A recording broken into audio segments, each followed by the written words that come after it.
Assalamualaikum warahmatullahi wabarakatuh. Perkenalkan, nama saya Ibu Dini Ilmia dari UPT Satuan Pendidikan SDN Wonosobo 2. Kali ini saya tidak sendiri, saya bersama Bapak Kepala Sekolah saya, Bapak Budi Antono. Selamat siang Bapak Budi. Ya. Kali ini saya akan memberikan beberapa pertanyaan mengenai studi kasus untuk kegiatan guru penggerak. Apakah Bapak bersedia? Bersedia. Terima kasih Pak. Untuk pertanyaan pertama, selama ini bagaimana Anda dapat mengidentifikasi kasus-kasus yang merupakan dilema etika atau rujukan moral? Ada beberapa kasus di SD kami, termasuk kasus anak-anak didik kami, siswa. Terkadang itu dulu penanganannya kurang bagus, sehingga kami jelaskan di dalam forum rapat, dijelaskan agar untuk pengambilan solusi anak-anak yang nakal itu diambil solusi yang terbaik agar semua guru bisa mengambil solusi terbaik dan tidak ada kesalahpahaman antar guru dan siswa ataupun orang tuanya. Untuk selanjutnya, bagaimana Anda menjalankan pengambilan keputusan di sekolah Anda, terutama untuk kasus-kasus di mana ada dua kepentingan yang sama-sama benar atau sama-sama mengandung nilai kebajikan? Ya, pertama kali, kalaupun ada kasus, kalaupun ada kasus, itu paling tidak ada komunikasi antar guru sama dengan kepala sekolah, dikomunikasikan, ataupun nanti guru itu pun bisa menyelesaikan sendiri yang monggo. Kalau tidak belum bisa diatasi dengan guru itu sendiri, bisa berkomunikasi ke kepala sekolah untuk mengambil solusi yang terbaik. Berarti untuk langkah-langkah atau prosedurnya seperti apa Pak yang dilakukan selama ini? Ya paling tidak guru itu berusaha menyelesaikan dan ada pemberitahuan kepada orang tua bahwa anak ini yaitu melakukan kenakalan itu supaya antara guru dan wali murid itu tahu. Jadi antara guru dan wali murid itu bisa sinergi untuk menyelesaikan masalah atau kenakalan anak itu. Hal-hal apa saja yang selama ini Bapak anggap efektif dalam pengambilan keputusan pada kasus-kasus dari dilema etika? Ya, saya kira kembali tadi, jadi sinergi antara guru, kepala sekolah, dan wali murid itu harus tahu keadaan siswa ataupun sehari-hari anak-anak di dalam sekolah, di dalam kelas, terus terlebih kenakalan anak itu supaya tahu semua untuk pengambilan solusi pengambilan tindakan langkah yang terbaik dari antara guru, kepala sekolah, orang tua. Jadi ini supaya lebih tahu dan enak untuk pengambilan solusi. Ya. Apakah Bapak memiliki sebuah jadwal tertentu dalam penyelesaian kasus untuk yang terjadi di lembaga Bapak? Oh tidak ada, itu bersifatnya kalaupun ada sesuatu, ada perilaku yang tidak benar, laporan bisa masuk.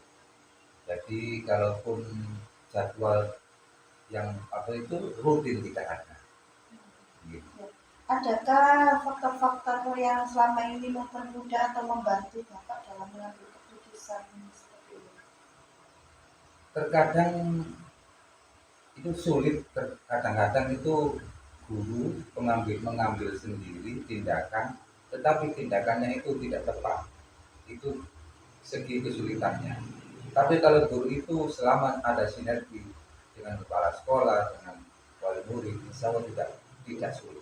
Insya Allah mudah untuk menyelesaikan. Dari semua hal yang telah Bapak sampaikan, pembelajaran apa yang bisa kita petik pada pengalaman kegiatan wawancara kali ini? Ya, alhamdulillah wawancara ini bisa membuka wawasan kita untuk segala sesuatu yang ada hubungannya dengan siswa, kenakalan siswa, prestasi, ini bisa diungkap lewat wawancara ini. Terima kasih ya Bapak. Dari saya selamat siang dan terima kasih. Wassalamualaikum warahmatullahi wabarakatuh.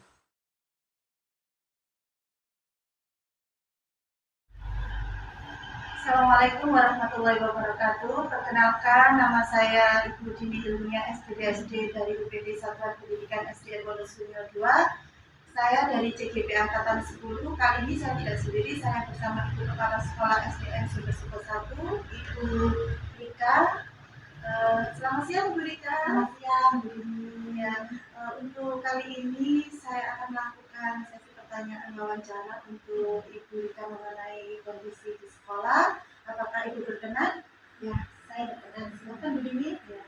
Selama ini bagaimana Bu Rika dapat mengidentifikasi kasus-kasus yang merupakan dilema etika atau rujukan moral? Tentu saja saya akan melihat menggali dulu dari beberapa lembaga itu yang ada di sini. Nanti akan saya katakan mana itu yang termasuk rujukan moral dan mana itu yang termasuk apa tadi satunya dilema etika. Jadi nanti kalau saya sudah tahu ini termasuk di sisi yang mana, baru nanti saya menyelesaikan satu persatu permasalahan yang ada. Selama ini bagaimana Bu Rika menjalankan pengambilan keputusan di sekolah, terutama untuk kasus-kasus di mana ada dua kepentingan yang sama-sama benar atau sama-sama mengandung nilai kebajikan? Nah, tentu saja saya akan mengumpulkan dulu Bapak Ibu dulu, dan saya akan mengutarakan tentang sebuah permasalahan yang ada. Kemudian saya akan mempertanyakan satu persatu pendapat-pendapat dari Bapak Ibu dulu. Nanti saya baru bisa menyaring kira-kira mana yang lebih urgent, mana yang lebih baik, dan mana yang lebih penting untuk dilaksanakan terlebih dahulu. Karena dua-duanya kan baik, tapi dari dua-duanya baik itu pasti ada yang lebih baik lagi, lebih harus didulukan mana.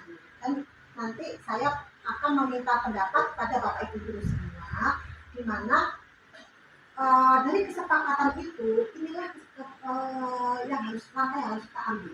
Jadi bukan dari pendapat saya pribadi, saya harus minta dari beberapa guru tadi dan mempertimbangkan bahwa langkah yang inilah yang harus kita tempuh, yang pastinya paling penting untuk didahulukan.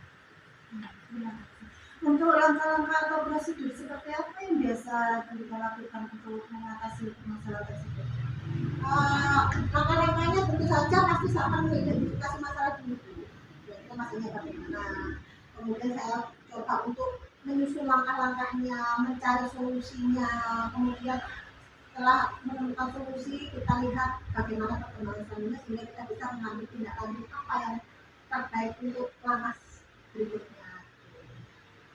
Hal-hal apa saja yang selama ini Bu Rika anggap efektif dalam pengambilan keputusan pada kasus-kasus dilema etika? Hal yang saya anggap efektif, saya akan terjun langsung. Kalau saya hanya melihat dari cerita-cerita atau aduan-aduan ataupun masukan-masukan saja, saya kira kurang maksimal ya, karena saya tidak langsung tahu, langsung meneliti kejadiannya langsung, ataupun saya langsung investigasi langsung. Yang paling efektif saya terjun langsung ke lapangan dan saya tahu dan dengan melihat kepala sendiri hal apa yang terjadi, sehingga saya akan benar-benar secara detail bisa menentukan bahwa apa yang terjadi dan langkah apa yang terbaik yang saya lakukan.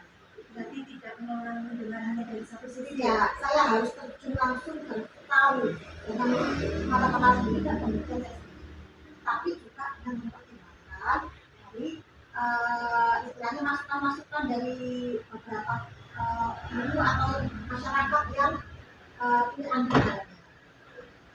Apakah Bu Rika memiliki sebuah kata-kata atau jadwal tertentu untuk menyelesaikan kasus-kasus tersebut? Oh tidak ada jadwal, karena setiap kasus harus segera diselesaikan. Karena hal sekecil apapun yang terjadi di sekolah, kalau tidak diselesaikan itu akan menjadi masalah besar. Masalah kecil kita biarkan lama-lama akan menjadi besar. Jadi sekecil apapun masalah yang ada di lembaga, saat itu juga harus kita tangani dan saat itu juga harus kita selesaikan. Nanti kalau sudah selesai tidak akan mungkin masalah baru. Kalaupun nanti ada masalah baru segera kita selesaikan lagi. Jadi tidak ada jangka tertentu untuk menyelesaikan masalah. Apakah ada seseorang atau faktor-faktor yang selama ini mudah atau membantu mereka untuk menangani kasus-kasus tersebut. Itu saja Bapak Ibu guru di sini tuh semuanya mendukung saya dalam mencarikan solusi atas sebuah permasalahan atau kasus-kasus yang ada di lembaga.